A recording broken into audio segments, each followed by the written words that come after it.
ഇപ്പോൾ നമ്മൾ 2 പ്രാവശ്യമാണ് ഹെയർ ഫോളിൻ്റെ ഒരു ട്രീറ്റ്മെൻറ്റ് ചെയ്യുന്ന ഈ ഹെയറിൽ നല്ല വ്യത്യാസമെന്നാണ് ഈ മാം പറഞ്ഞിരിക്കുന്നത്.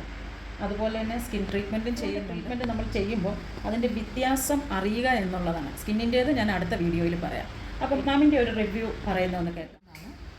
ഞാൻ കഴിഞ്ഞ മന്ത് ഇവിടെ വന്നിട്ട് ഹെയർ ഫോളിന് ഹെയർ സ്പാ ചെയ്യണമെന്ന് പറഞ്ഞിട്ടാണ് വന്നത്. നമുക്ക് ചെക്ക് ചെയ്തിട്ടില്ല.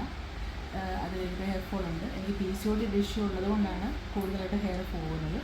അപ്പോൾ അതിന് മാം കുറച്ച് ടിപ്സൊക്കെ പറഞ്ഞു തന്നു. അതിനെതിരെ ചെയ്യാനായിട്ട് ഹെയർ സ്പാ അതിൻ്റെ തന്നെ ചെയ്തു തന്നു.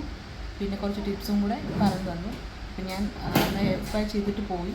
പിന്നെ വീക്കിലി എണ്ണും മറ്റേ ജെല്ല് തലയിൽ അപ്ലൈ ചെയ്യുന്നുണ്ടായിരുന്നു.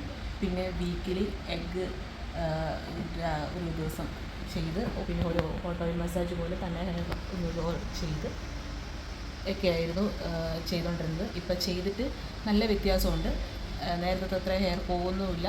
ഇപ്പം ഒരു 20-25 ദിവസത്തോളമായി ചെയ്ത് കഴിഞ്ഞിട്ട് ഇപ്പം നല്ല വ്യത്യാസമുണ്ട്. നേരത്തെ എന്ന് പറഞ്ഞിട്ടുണ്ടെങ്കിൽ കുളിച്ചൊക്കെ കഴിയുമ്പോഴത്തേക്ക് കയ്യിൽ നിറയെ മുടിയായിരുന്നു. പക്ഷേ ഇപ്പം അത്രയില്ല. 1, 2, 3 അത്രയൊക്കെ ഉള്ളൂ. അതുപോലെ തന്നെ ചെയ്യുമ്പോഴാണെങ്കിലും ശരി നല്ല മാറ്റം എനിക്കത് ഫീൽ ചെയ്യുന്നുണ്ട്.